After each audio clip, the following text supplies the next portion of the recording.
Hello, hello. Carter. There we go. There we What is go. up? Can you hear everything sound good? Sounds good to me, brother. All right, let's do it. 3, 2, 1. We're live. We are live right now. It is 9:11 p.m. Thursday, November 27th. It is Thanksgiving. It's Thanksgiving. Happy Thanksgiving to everybody. I'm dying right now. I don't feel great. Doesn't matter. Flu game show. Who cares? BYU handles Miami. Ugly win, ugly game. BYU 72, Miami 62. Chase, initial thoughts. First off, happy Thanksgiving, Carter. Sorry you're not feeling well. We'll make sure to include that. The committee will take that into consideration when we meet on Tuesday. That you're kind of under the weather here for this performance, but we still expect amazing things out of you. And I still expect you took down a few plates today because you ain't no quitter. If I know anything about you, so uh, Um, Maybe we'll get to that later, but not even one full plate. oh, it's that bad. Yeah, It's it's that that bad. bad. Okay, Yeah. well, that sucks. But if there's anything that's going to make you feel better, it's talking BYU hoops with the people. So let's get it. First initial thoughts on this game. Look, I am pretty going to try my best to be optimistic here. I saw a lot more ugly things than I saw good things, and that's me being super picky today with this BYU basketball team. I think they're super talented, super good. There was a lot of things I really didn't like. And we'll get into it. But at the end of the day, as a win is a win. You did it on Thanksgiving Day. They're always weird. We've seen teams lose left and right, not play like they used to, right? Uh, but if you get out of it unscathed, that's a huge dub for the program. So, they're 1-0 with a chance to go 2-0 tomorrow. And so at the end of the day, they got the win. It was sloppy, but they got the win. Yeah, it was sloppy. I mean, that first half just missing layups, missing easy shots. The offense isn't flowing. No one. It kind of went back to what it was during the bad parts of the Villanova game, where it's just ISO ball. No one's moving really. It just looked like a classic. These guys just ate a Thanksgiving dinner and came out and played basketball. Like, it was just sluggish and ugly.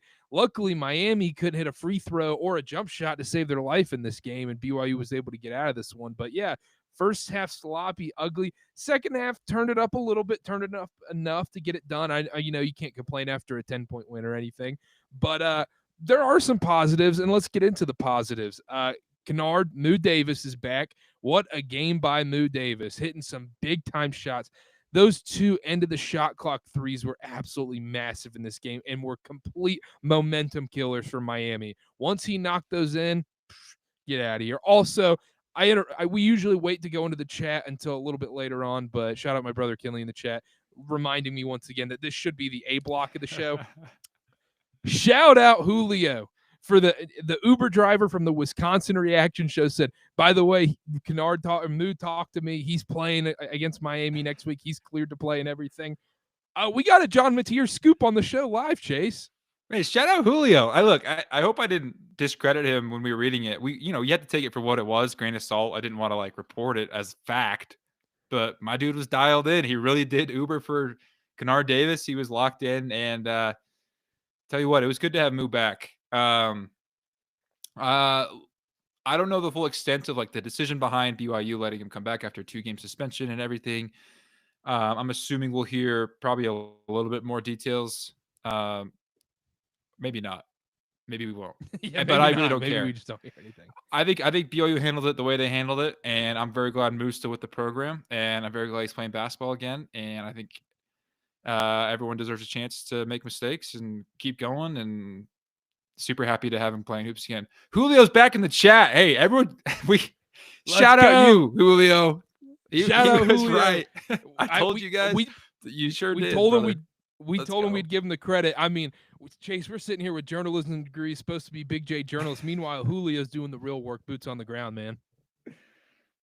I'll tell you what, journalists aren't anything without their sources, and we got a great one in Julio. Shout out to him. He was right. He was on the nose. Yeah, I can't wait for Julio's next scoop. That's just I'm so glad that's a subplot of this show. We're all waiting for it. So good. It's what college athletics are the best, man. You never know what you're gonna find out. And got Julio locked in. Glad to have you on, Yeah, brother. happy to let's talk. Let's get Anyway, into the back game to the though, game. Chase. You talked to Yeah, you talked about Julio and his info for the reason of the Moo Davis comeback. We're not going to talk about off the court stuff anymore. On the court, incredible presence for BYU, both sides of the ball. I thought it was really telling that KY trusted him for the amount of minutes he played. Like we say, okay, he missed 2 games, but it was like 2 weeks. I mean, there's been some time in between these things. We believe he kept practicing, so he was in the building around the guys the entire time. I thought maybe, okay, Moo's back. Is he going to be eased into this offense? And, is it going to take a second? No. The answer to that was no. Started right away, played it tons of minutes, and contributed in the biggest ways. I mean, you talked about the biggest thing right off the bat is those 3-pointers. Being able to pull them without hesitation and the confidence, and then obviously to hit them, massive for BYU. And in moments where they weren't exactly things weren't flipped completely Miami's way, but they were teetering slightly, and BYU needed a push to just really keep them at arm's length and make sure it didn't turn into any sort of run. And man, Moo Davis made it happen. And shout out, AJ for finding him, Rob for finding him. But he hit those shots, man. If he can shoot like this and play defense the way he did on the other end of the court, I mean, he's going to be one of BYU's most efficient and important players this entire season because his performance was pivotal today. Won them the game. yeah, and the amount of tension that guys like AJ, Richie, and Rob are gonna have on the defense is gonna focus on them. Moo is gonna get a ton of wide open shots, and it is critical this season that he's just got to knock down those wide open looks. He's gonna have so many of them. The way that Rob, Richie, and AJ like to penetrate, and he's gonna be out there wide open. Other MVP today, and he might have been the main MVP, man. Keba Keita. Yeah. He came in. I mean, 10 rebounds, 7 blocks. You don't even that. When you mention a guy and the first stat isn't points and he's the MVP, that really tells you something. 10 rebounds and 7 blocks in this game. And the way BYU was playing defense in this game, where they were just funneling these dudes in Miami into the paint, and it's just Keba. And the 7 blocks is almost a lying stat because the amount of shots he affected in the paint, too, on top of that, I mean, Miami was just terrified for their life because they also didn't want to shoot threes because they're not a great 3-point shooting team like we talked about on the show. Keba Keita, what a performance. Unreal. And I mentioned this a few pods ago when we talked about Keba's impact. You know what's better than a block shot is being such a presence and a threat that the guy doesn't even attempt the shot because he's so scared of you. That way there's no chance of it going in, right? If he puts the ball up there and it gets blocked, at least there's still a better chance than if he never shoots in the first place. Miami was terrified in the second half, terrified to put anything up in his presence. You can tell when he got out, they saw that as like their one opportunity. They're like, okay, 13 is out. We're going to go to the basket now and like put everything up now. That threat's gone. Didn't stay out for long. I mean, he played. I mean, I'm interested to know. I mean, only played 23 minutes, Carter. I actually can't believe that because his impact, is that right? His impact felt way bigger than 23 minutes of action in this game. But to have, I mean, obviously 7 blocks, 10 rebounds, 6 points. I mean, he was 50% from the free throw line. I thought he was really good also in the beginning of the game. Like I saw him like gather on a drive and dish from Rob. I mean, we've been loving Keita for a long time, but I think tonight he showed, ready for the clip, turn the TikTok camera on. He's the best defensive presence in the country. He's the best shot blocker I've seen in college basketball. And as far as centers go, defensively, he's the best at it, hands down. I don't know if I'm willing to go that far yet, but I'm close. He's right there at the top. If he's not 1, he's top 3 easily. Yeah. Yeah. I mean, look, there's no denying it at this point. It just and the other thing is he's not a tall guy. He's an undersized 5. I know. He's what, 6'8", 6'9"? Yeah, if that. Crazy. Yeah. Yeah, but this game, man, just it was fine. Like Richie could never get in rhythm in this game. Miami, credit to Miami too. They played excellent defense on Richie and put him into situations that where he just was just putting him in a tizzy almost. And then AJ he didn't really handle the double teams too great. And then the interesting part with AJ is when when he's not flying around the court, when he's not scoring a bunch, it's interesting because you want to get him going, but he also just didn't let the game come to him more in this game. He needed to be more of a facilitator and whatnot, and he forced up some stuff and just a lot of freshman stuff that we knew was coming eventually in some of these games. But Miami's physicality and athleticism was really effective on him today, and it showed. Showed big time. Yeah, credit Miami a lot. Um, they did it like they played like we expected, Carter. If y'all listen to the preview, I'm not saying we like knew everything, but they played true to their style, and I think it's good for BYU to see different ones. Theirs was a very up and down. Let's run and gun. Like we said, they're going to be aggressive on defense, right? They were going for steals.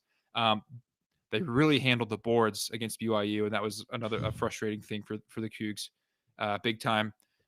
Shooting's not their thing. If shooting was their thing, we might be having a more somber podcast because they had the opportunities to do it. And by the end of the game, I think they knew it just wasn't happening and they passed him up. But then they drive and Kaba would be there. And BYU, that's when they really had him locked. But I think that they showed BYU a lot of things that will help the Cougars improve moving forward. I think defensively, like you said, put a lot of pressure on Richie. They quickly sent doubles to AJ whenever he was like in that corner, getting to his spot. But like we said, it left wide open shooters. Hello, Moo Davis, right? And he was able to get it done, knock down those shots. And when you get to that point as a team where you are reading the defense, finding open guys, and then the open guys are hitting it, yeah, I mean, it's flow state from there on out. And that's when BYU made their big run. The game got out of reach, and that was it. So shout out the Hurricanes. I think they have a good squad. I think they'll do something, be a little very frisky team in the ACC this season. And shout out BYU. Yeah, I mean, I think Miami's going to end up going to the NCAA tournament. I think they're going to be on the right side of they're going to be a bubble team all year, and I think they're going to upset some teams in the ACC. I think they're going to make noise. I think Jay Lucas is a great coach. But also, on the other point I wrote down, you kind of mentioned this briefly too, is the pressure that that AJ puts on opposing teams' defenses. Like, even though this was probably one of his worst games, he was inefficient today. Didn't matter. He still drew probably 10 fouls on Miami in this game and was getting to the line at will, even with some missed calls his way. So there's that as well. That pass to Rob Wright was huge in the second half as well for that Rob Wright 3. Yeah, I have Richie couldn't find rhythm. Just Rob Wright, what's going on, man? Like what? If this guy is just makes these bunnies, makes these easy shots, this guy is a top 3 point guard in college basketball. He will be unstoppable if this guy just makes his layups. I don't know what's going on with him. There's some bad juju. He does all the hard parts well, and then the easy parts, it's just impossible. He could have had 25 points today, no problem, if he's just making his wide open layups. I don't know what's going on. I know. It's confusing because we know he's a good player. Obviously, he's getting in the positions to score all these points. The ball's just not finding the bottom of the net. Like, I don't know what it is. I really couldn't explain it, to be honest. But I was texting you. I was like, "How is Rob always 5 and 12? Like, how does it always end up this stat line?" But I mean, you got to shut him out for the things he did today. He's playing a ton of minutes. But I agree with you, man. If he was above 50% just on field goals, just on shots inside the paint. I mean, we're talking about player of the year type stuff because he'd be averaging like 20 and 8. And it's going to happen. I'm not too worried about it. There's going to be a moment in the season, or maybe it's a breakout game where you just start to realize, like, not only is Rob cooking every dude. I mean, dude, he was putting dudes in blenders today. He was getting by anyone he wanted, whenever he wanted. And then he would go and blow the floater or miss the layup. I mean, they're not like wide open. I mean, he's still got someone on his back, whatever. But man, you just think about the potential with him and this entire team. Again, this was not their best performance. And there's a lot of things that they're not going to be happy about, but we can move on because it's a win. But the potential that is there, and Rob Wright kind of personifies this in the finishing and the paint. Like, man, it's going to be scary when they figure it out. And they're going to figure it out. He will figure it out. I think that's a great point. Because that kind of does epitomize what it's kind of been so far as well. Couple more things on Rob Wright.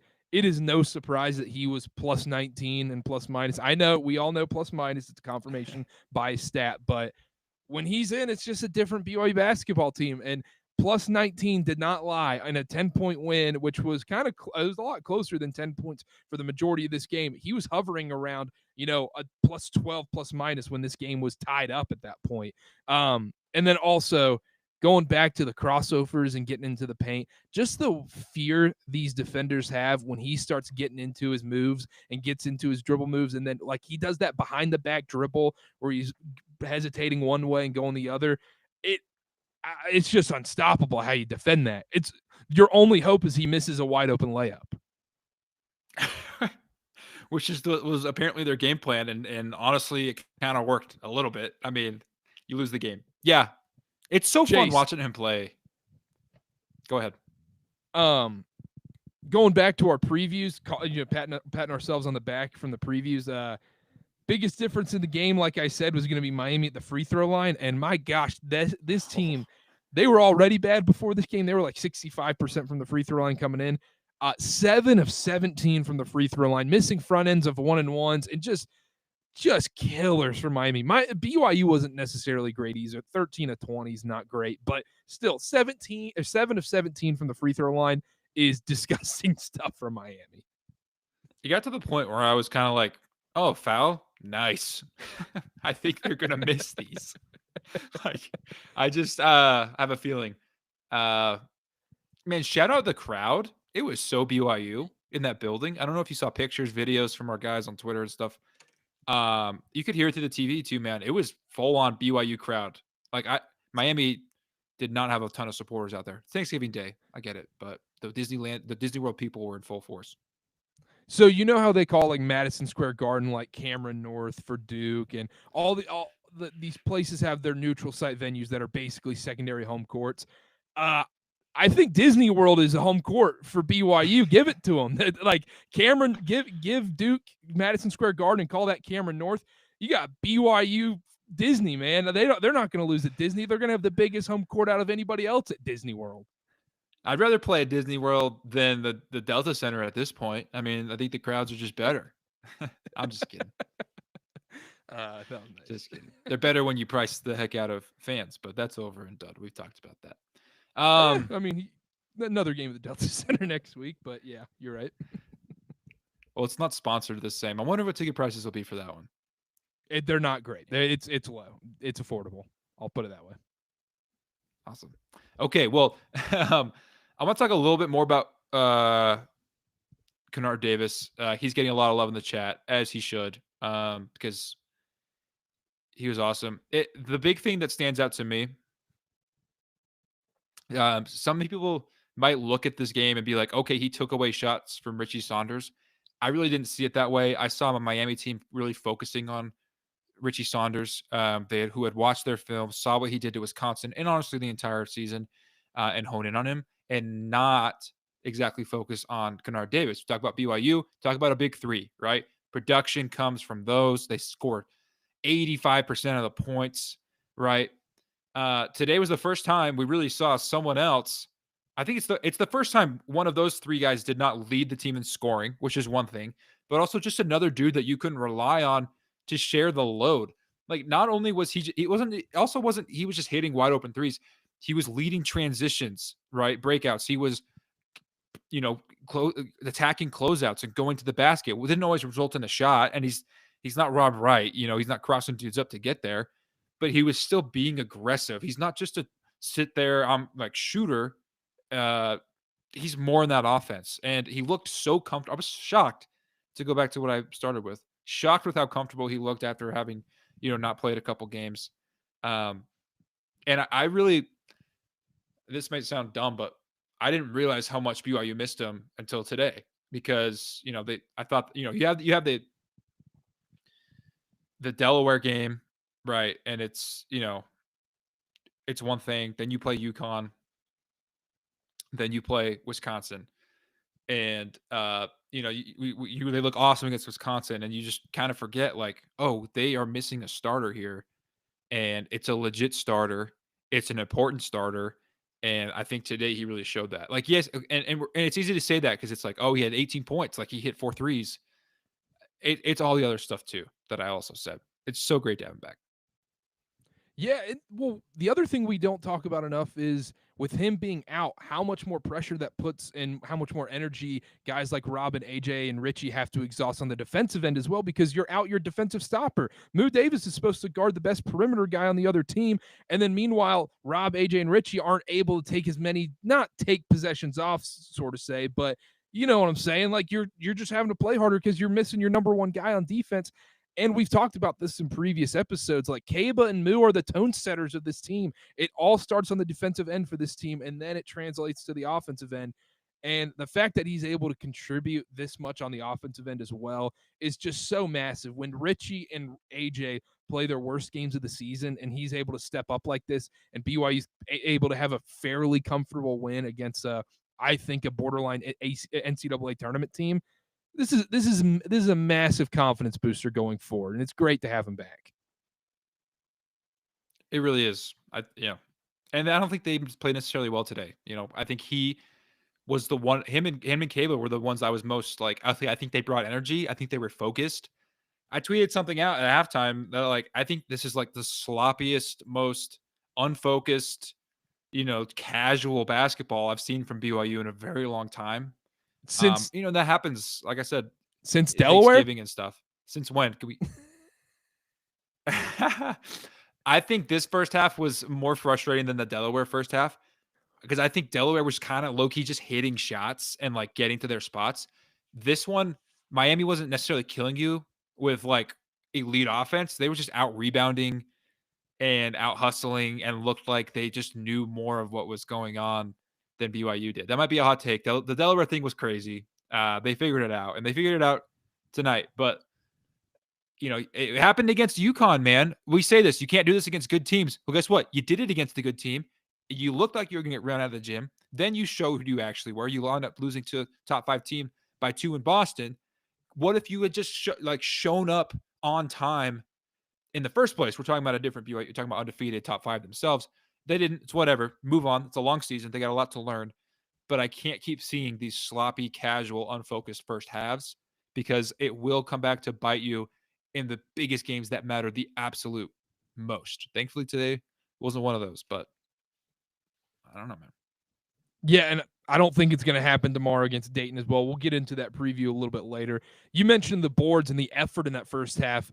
Just pitiful effort in that first half they're giving up offensive boards left and right. And I can guarantee you this, that the first note Kevin Young and his coaching staff will have looking back on the film is how much they gave up on the glass and how many giving up 15 offensive rebounds to a team that is less athletic than you, less talented than you, and not as big as you. Like it's purely effort at that point. Yeah, you can get a couple lucky offensive rebounds, it goes your way, whatever.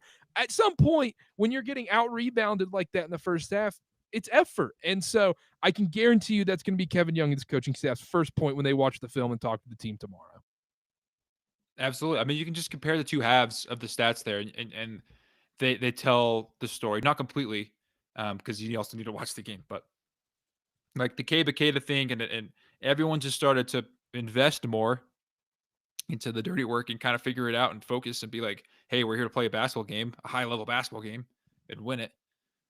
They figured it out, man.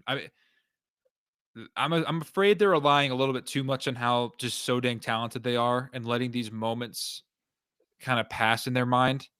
And again, we've seen it in different scenarios, right? You go by get down 20 to UConn, or Delaware starts to like really shocks you in front of your home crowd. I like to see the Wisconsin stuff, right? Where you right off the jump, you understand the moment, you're focused, you're locked in. I mean, I don't even know how to define the term locked in, but you know it when you see it, man. And we didn't see it today from them. So it's frustrating. Uh, as someone watching it, obviously, I have no stake in this. I'm just But a fan and guy who does a BYU podcast. But I don't know, it means a lot and makes a huge difference in their play, as you can clearly see. Go ahead. yeah, but two things. One, we'll get to the chat here in a minute, and we'll dive. We're gonna be chatting it up the rest of the episode here after this. But Yeah, how much we'll of get to that the chat. is Yeah, how much of this is the opposing team's defense is causing BYU to fall back into this isolation, kind of offense and whatnot? Because when you're doing it against UConn in the first half and you're doing it against Miami in the first half, I mean, Miami's an athletic team. They're a strong team. They're going to force you. I felt like Miami just dictated how the game was going to kind of go in the first half a little bit. At some point, it's just the opposing teams are forcing you into that, because Wisconsin, I don't think they had anybody physically imposing enough to force BYU into that isolation, kind of basketball they play. I think it's a good point, and I know I'm being harsh. I'm being picky. They've earned the right, I think, for us to be picky on them because they're just so freaking good. We have high expectations. Um, but I think that's a good point. And every game, every sport, doesn't matter what it is, there's a bit of a learning curve to start it out. You feel each other out, right? You get your feet wet, you get your blood pumping, get some sweat going down, in like live action stuff. But you said it, and there's a difference between like, okay, this didn't work, this offense didn't work. You also want to be adjusting, and there's a difference between that and then just like it just seemed like you don't care as much as you did, 5 days ago, you know, Yeah.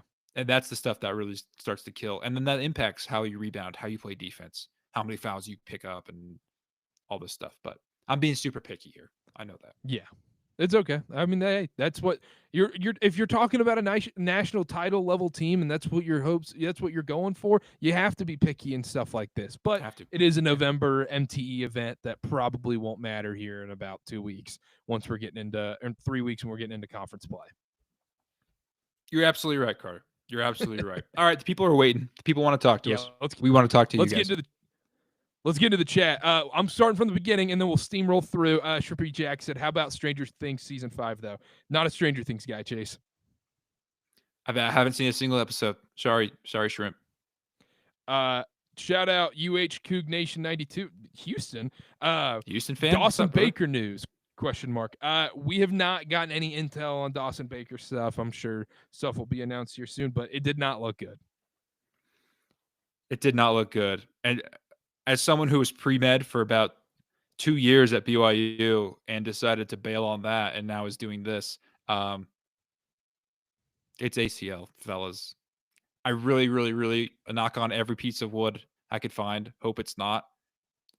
I mean, that was textbook reaction of I just tore my ACL. They were doing the tests. That trainers were the quick initial ones. He got up pretty quick. I know he put some weight on it. You can walk without an ACL. And if you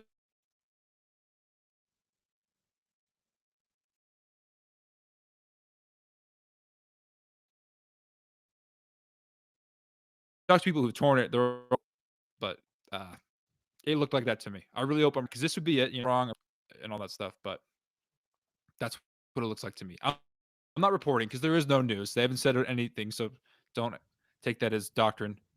But that's my opinion.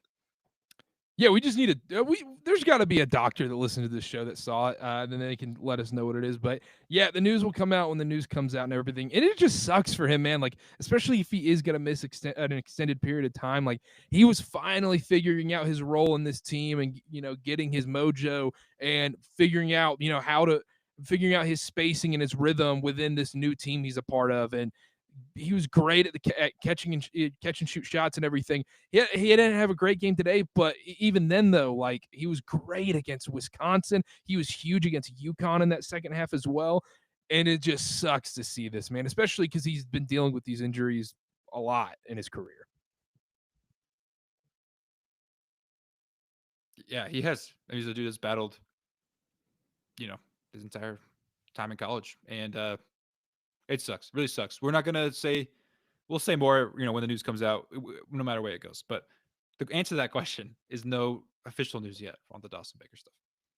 No official news. Zach in the chat says Carter's washed because I didn't eat a full plate at Thanksgiving. Yeah, man, I'm washed. Call me washed. Call me whatever. The thought that I have to travel cross country tomorrow is just it's a disaster for me. So thoughts and prayers over here. Shout out our guy. All right, Zach. Go ahead. Zach, we expect better comments out of you. We used to affectionately call Zach Ball Knower Zach, and now he's here talking about Thanksgiving plates. So let's get into some more. Let's get into some some sets here we're talking about. Yeah. Shout out Jensen in the chat. MVP goes to Cada for blocks and his defensive rebounding in the second half. Absolutely. And once again, if you're late to the stream, shout out the Uber driver. Shout out the Uber driver. James in the chat. Comment for the algorithm. Go Cougs. Shout out to you. I think his name's Mitch on Twitter or something.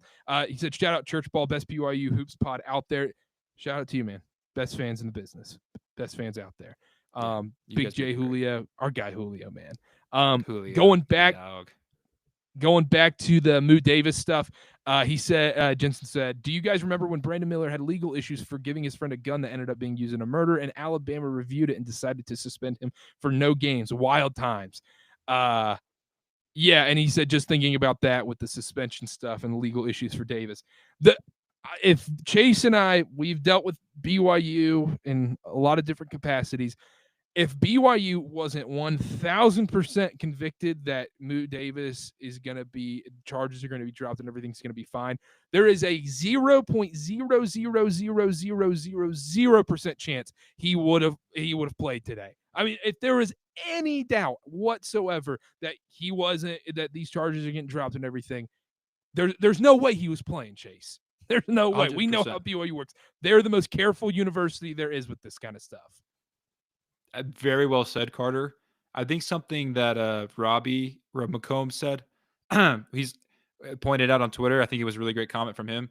He talked about all the team was there. Like they were going from practice to the airport. Coaches jumped out of the car to see what was going on, check in on Moo. It wasn't his fault, the accident.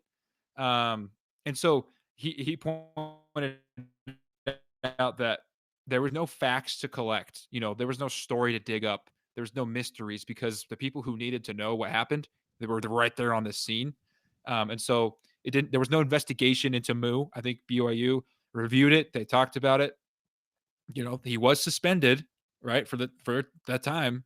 And then they decided it's good enough to come back. If anything, I think every decent person who's not hiding behind their phone on the internet wants what's best for him.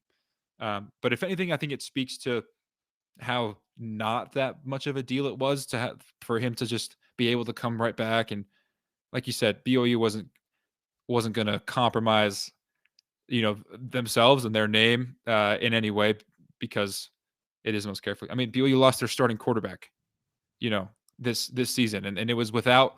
And they were like, "Look, dude, this is a thing that is happening. I don't care what. I don't care if lawsuit was dropped, whatever." We don't need to get into that, but that's what BYU happens when things are serious. And so the fact that this only was a couple weeks and now we get to forget about it and move on, I think is a really good sign. That's all I'll say. Brandon Davies. That's all you got to say. Yeah. They shout out Brandon Davies. Yeah. But enough on that. Grant in the chat. I'm late to the show, but y'all are the GOATs. Moo changes the upside of this team. Shout out Grant. Grant's the GOAT, man. Jack said, shout out Kennard Davis Jr. for changing my life. The Cal suit's back. Chase, but the French Dom outfit is he got a French Dom outfit. I'm spoiling it. I'm not spoiling anything because until you see the image, and I'm waiting for Jack to tweet it out and everything. That's Jack's thing. It is all time. It is all time French Dom stuff. Send me that pic right now. I want to get a look at it. Text that to me right now, buddy. I can't wait for the masses to see it. Eli in the chat said, have you noticed any changes in AJ's offense so far? How do you think his offense will evolve over the season? Chase. Yeah, Eli, always good questions, brother. I have noticed some changes. When he first started, the shtick on him, that a lot of the national scouts, whatever, all these people, they're like, oh, he's too unselfish. He's looking too much to share with his teammates and things like that. He's was one-on-one, but all this stuff. And now I think he's forcing things. Obviously, today was not his best showing. Wisconsin, he also forced some things, but he had figured them out so well. He got to the foul line. He was able to be efficient that way. But so far, I've just seen him focus really much on, like, not really much, focus a lot on getting downhill. He's playing definitely inside out. He loves going to the left. I haven't seen him take a drive to the right in a super long time. Whenever he's on the right side of the court, he's shooting that mid range in the lane. So that's an interesting like scouting report on him. But when he goes left, he's either again fading over his right shoulder every time, or he's going to Yep. go to the bucket. Just interesting. He wants to finish with his left as a right hander, but that's clearly what he feels comfortable with. Because I mean, I've yet to see him. I'm sure I have, but it just seems uncommon. He goes and drives to the left and tries to finish at the rim that way. I think he's been forcing it lately, though. To answer that question, Yep. I don't know what the coaching staff's exactly telling him. I think it's obviously an interesting situation he finds himself in as clearly the best player, someone who's going to be the number one, number two, number three pick in the draft, but also wanting to be a team guy. But I've said this before, and I'll say it again. I still am so impressed with how he still finds a way to be a team player, work hard on defense, rebound the ball, and he's always a willing passer. You know, I think there's times he can be better and his court vision can improve. I think he's used to kind of having a little bit of tunnel vision in high school. He was so much more physical than guys. He sorry, I'm rambling, but he's also very offensive foul prone. He was very used to, I think, in high school being bigger, stronger, being able to really move guys around. Now some people have caught up and they're catching like elbows, right? He likes to dip his shoulder, and it creates a lot of pushback. And if the guy's willing to challenge you, then it's illegal. But been caught in trouble sometimes. So I think we've seen him this game at least stay out of foul trouble, and he was a lot smarter about just bull rushing dudes and really digging down in there and picking up those fouls. But I think it takes a lot of growth. I think we need to remember how young he is. I'd love to see him continue to work in the paint, but also be patient with it. The Yeah, best that stuff that he has is when he takes a few dribbles, really assesses the situation, and then makes a move. But lately, he's just been really eager to get downhill, try to finish at the rim. And it's been putting him in some bad situations. Sometimes he gets fouled, and it's like, yeah, awesome. Other times he's been kind of chucking up and forcing some layups, and hasn't been working out in his favor. I'm not worried about him, though. Um, he's going to be fine. Carter, you go ahead. I just was ranting. Sorry. a couple things with this one. Yeah, it goes back to my earlier point where I just wish he would just calm down and let the game come to him a little bit. That's a young thing though. Would you see a lot of these young freshmen like Paolo Banchero would do this, RJ Barrett would do this, Caleb Wilson was doing this a little bit today for Carolina against Michigan State, where you go back to what you know when things aren't working, and what was successful for you in AAU and in high school basketball was just getting downhill and trying to muscle dudes. And I've talked about this so much in college basketball this season, and especially with AJ, is look, when you put your head down, you lower your shoulder. No one's more excited to call a charge than a college basketball ref. I'm looking at you, TV Teddy and Tony Padilla. They're so excited to call that charge, and you get yourself into the situations, and then it's when your natural tendency is to put your head down and bull rush to the paint. Well, what happens when they send that quick double at you?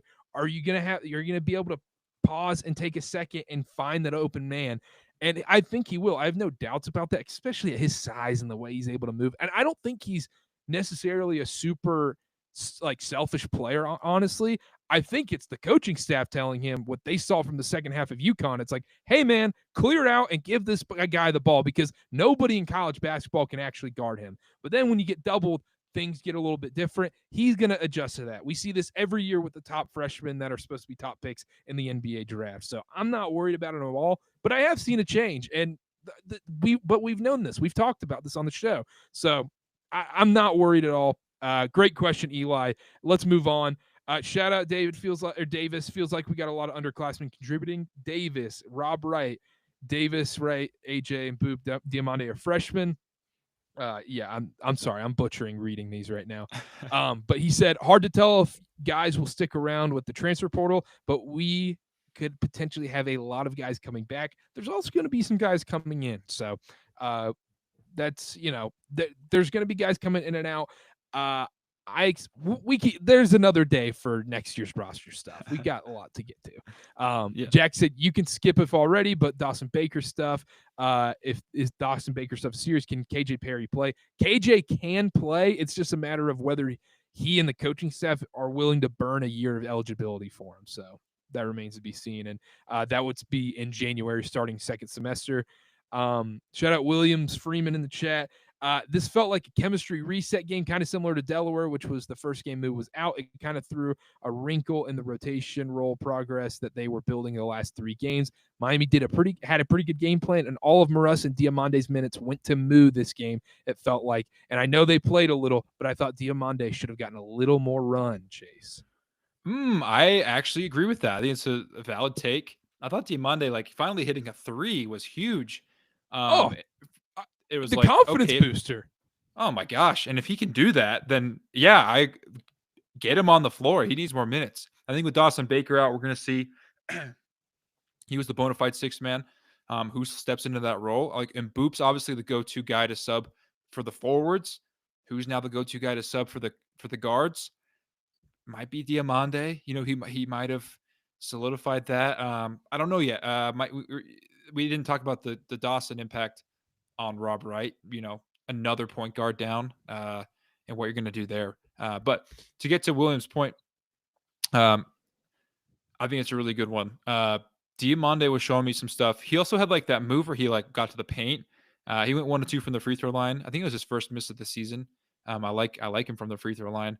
And he's just so aggressive. I'm thinking about that, you saw it live. He was out for blood on that baseline drive against Wisconsin to try and just throw one back. He's aggressive. I think he's a savvy player. I think he's still a little rough around the edges, but if he can hit threes, man, and bring that into defensive intensity, I think it's a really, really good point. The starters stayed in for a very long time, especially in the second half. The 10 minutes into that second half, they had barely subbed. And I was looking, and I was like, man, he's really just letting these guys run. And to be fair, the starting 5 had figured Miami out, and yep. The game became very easy to them. And sometimes when you're a coach, you're like, I'm not messing with this. These guys are conditioned. I think they can, I think they can keep playing. If some guy asks, I'll take him out. I don't think any of those guys needed a break. They had really figured them out, and he let the starters continue to play and build a lead. He was tight with the rotation in the second half, for sure. But I think Diamande is a guy I have started to feel more and more comfortable when he steps out on the floor on both ends of the floor. So, yeah, absolutely. I was shocked he didn't get to play more than that. I mean, yeah, he didn't make the free throws or whatever, but I mean, he's elite defensively, and him making that 3-pointer, I'm like, ride this wave. Let him get a couple more up. Let him shoot some. Let's get this confidence going a little bit. So happy to see him hit one. I agree. I think he should have played more minutes tonight. But Eli Bond in the chat said, once injured, always injured, unfortunately. Chase, backstory behind this. Eli in the chat, 3 torn ACLs. Ooh. Yeah. Eli, I'm sorry, big dog. 3? Yeah. 3. 1 on each, or 2 on one leg, 1 on the other. Man. And it was back to back to back. Oh man. I'm sorry, bro. That's tough. Yeah. Zach said, chilling my name. He said, I will say, I love that Miami constantly doubled AJ anytime he tried to post up. Getting that on tape early in the season will be huge for AJ in March. I 1000% agree. This is the kind of stuff we needed. This is the Zach we know and love. Yeah, Ballner Zach, I totally agree, man. I love that he's seen both, right? He's in Wisconsin. He was like, oh, they're not doing it. I can go to work. Now he's seen oh, they're doing it. I'm passing out of it. And to his credit, he never got caught in a double. Yeah, absolutely. Absolutely.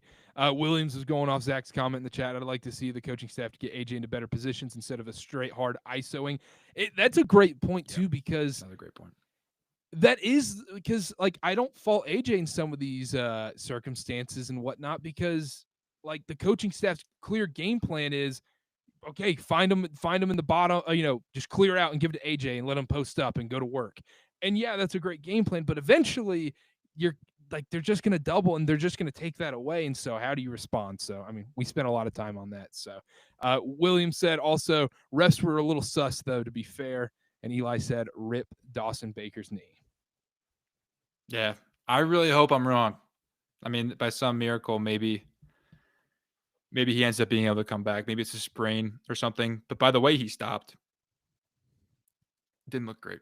You know, didn't look Nope, great. I feel for the did man. not did not look great. Did not look great. We haven't. I was looking to see if we got any news on Twitter, anything. Nothing. They're going to take their time. He's probably getting an MRI and everything. So They I always would do, and that's fine.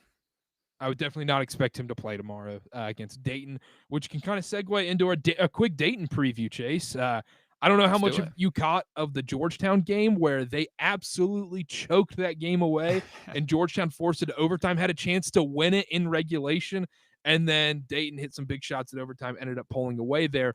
But you come into this game, uh, that's a huge win for BYU. That BYU got to play the first game in regulation, fairly comfortable win, nothing too crazy. Rob Wright did play 37 minutes, but then Dayton plays the later game of the night and then has to go play overtime on top of that, and just a dogfight, and especially in that second half for them. Uh, that's great for BYU playing back-to-back games, but this is just going to be a great test. What we're going to see coming into Big 12 play in March Madness of, okay, how does BYU look on back-to-back days? How can a guy like Rob Wright, who played 37 minutes tonight, how is he going to play, and how is he conditioned for playing the next night in a title game in the MTE? Yeah, absolutely. And he played a lot today, and he's going to have to even more. Dawson Baker's out. That's his main, sub in pattern there. We'll see what KY draws up. I think the good news is I think Miami and BYU were the two best teams in this little tournament here. And so I don't want to take too much away from, Dayton, Georgetown, still formidable opponents. But we'll get into our preview a little bit over there. They'll play late tomorrow night. They'll play, obviously, the third place game will be taking place first. So they'll get the aftermath of that. You do the thing where you warm up in the tunnel. We saw them do it against Villanova in Vegas, right after that Arizona Florida game. So it'll be interesting because, like you said, those moments are big, man. Like figuring out and getting used to playing, not sleeping in your own bed for a few days, playing back to backs, doing those weird stuff like warming up in the tunnel in the gym, and all those things are huge. I don't need to repeat that. Let's get in a little bit of Dayton, the Flyers. Yeah, if you watch that game, man, it was something else. Big thing with Dayton, they shot out of their minds from 42.3% from deep for the Flyers. That's ultimately like what obviously beat Georgetown. When you think of Dayton, I think you probably think of like a mid-major who finds a way to shoot a lot of threes. But don't let that stat fool you. On I the was about to say. season, they have not been incredible three-point shooters, Carter. Well, a lot of that came from their game against Cincinnati, which I watched. And I mean, when you're going 2 of 26 from three, yeah, that's going to hurt your 3-point percentage a little bit. So it's somewhere.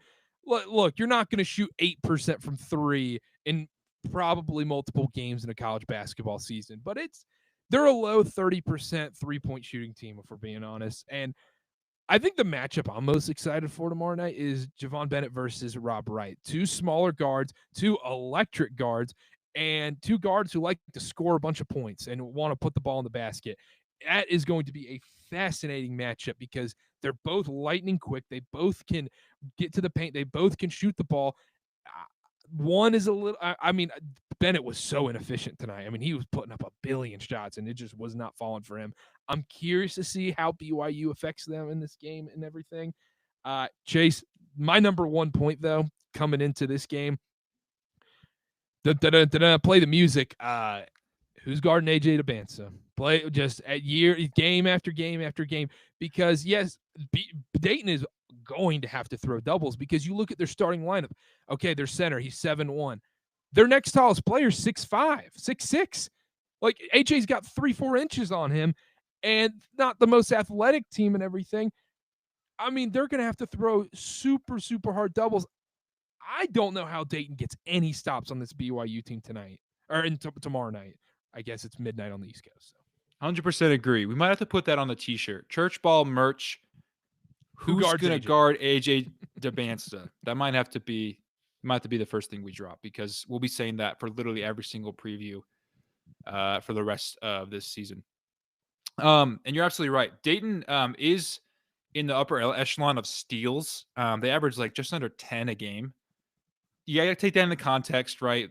They're playing some bye games. They do have the win over Marquette, and they did take Cincinnati into overtime. So they've had a bit of a more like rounded schedule. But I think it's a little bit of the same with what we saw from Miami. Like they like to jump passing lanes, be aggressive. I don't know if they're going to do that against BYU because of all the weapons that they have. Like you said, Rob Wright, I think he'll be able to get to the lane whenever he wants. And then AJ is going to get whatever he wants in this game. Well, I think he's going to have some monster numbers, especially after maybe underperforming a little bit tonight. Go ahead. if you're Dayton, do you just go zone? Do you just go a simple 2-3 zone on this BYU team? Because that feels like it's going to have to be.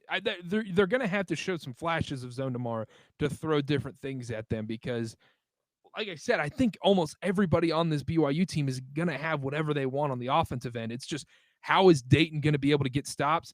And you kind of touched on it from the Georgetown game, is they're going to have to shoot out of their minds from three to be in this game with BYU, to be honest. And going to a person, Williams' point in the chat, he said, do you think Miami or Dayton is the tougher matchup?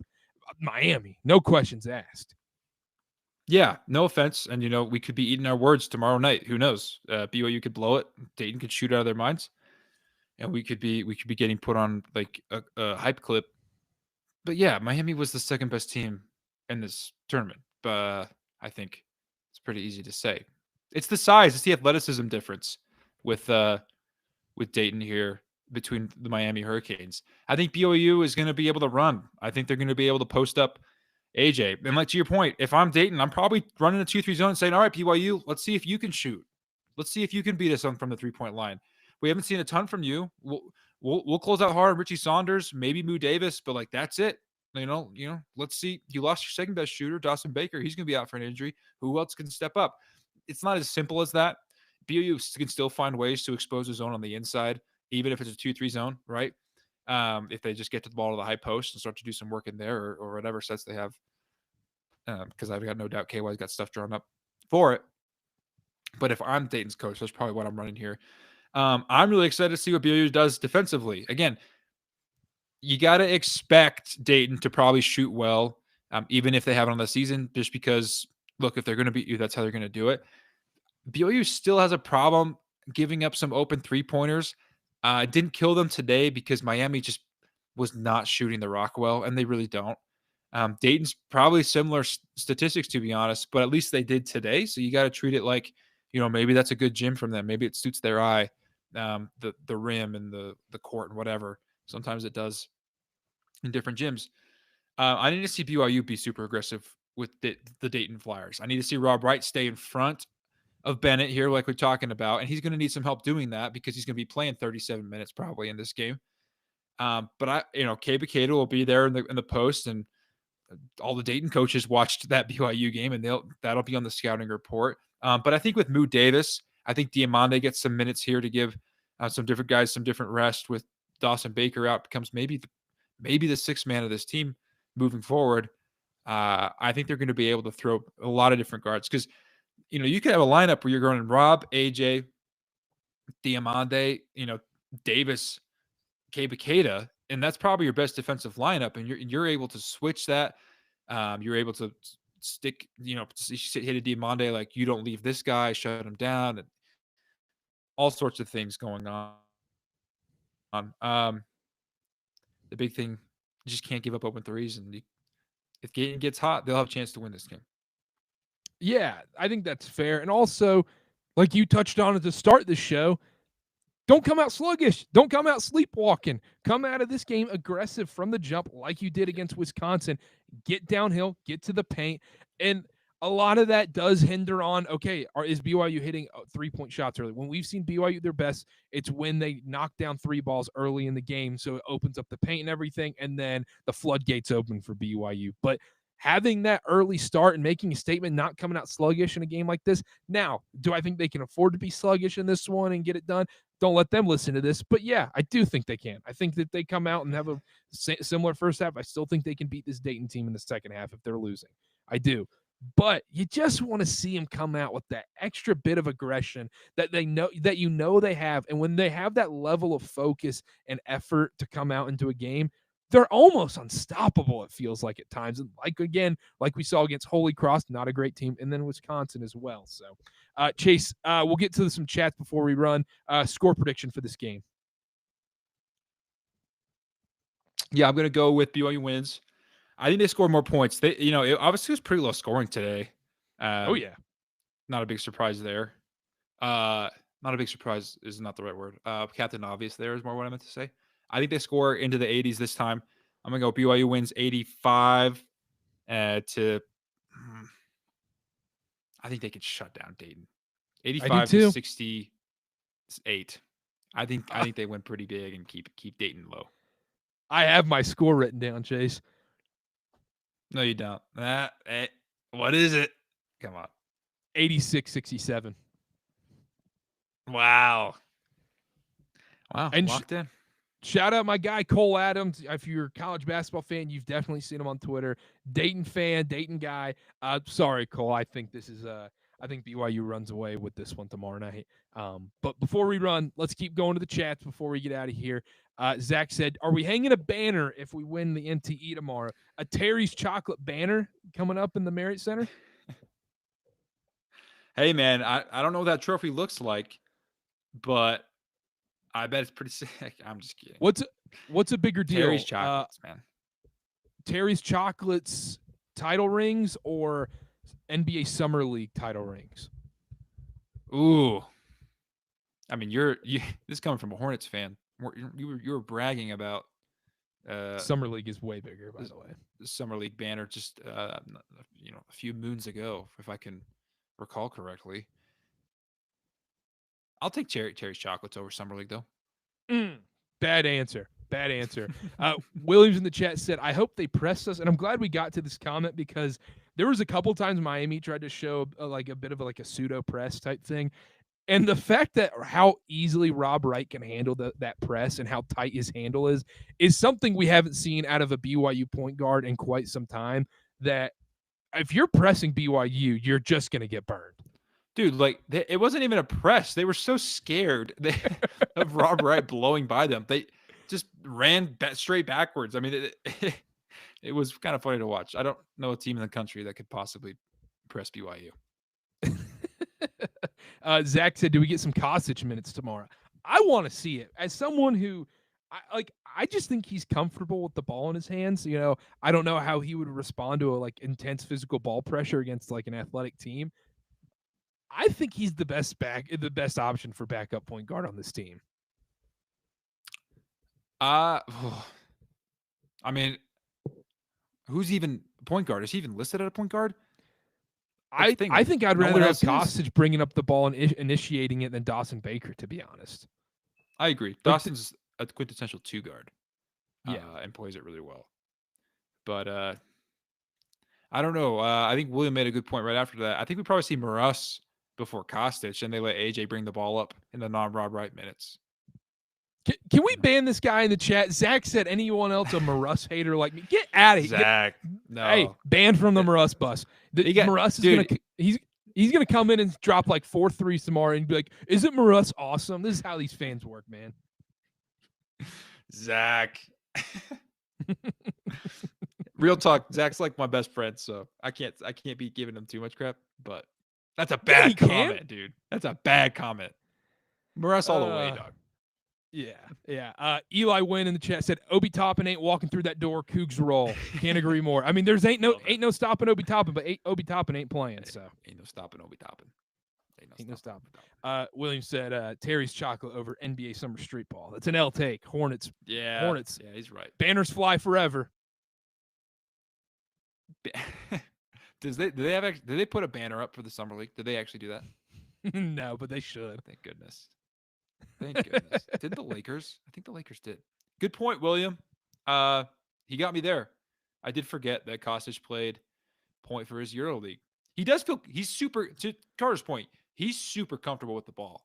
There's not a bit of panic in that guy's demeanor when he's dribbling up the court. So there's a good chance, man. There's a good chance again, there's a good chance we see a deep bench for BYU this game.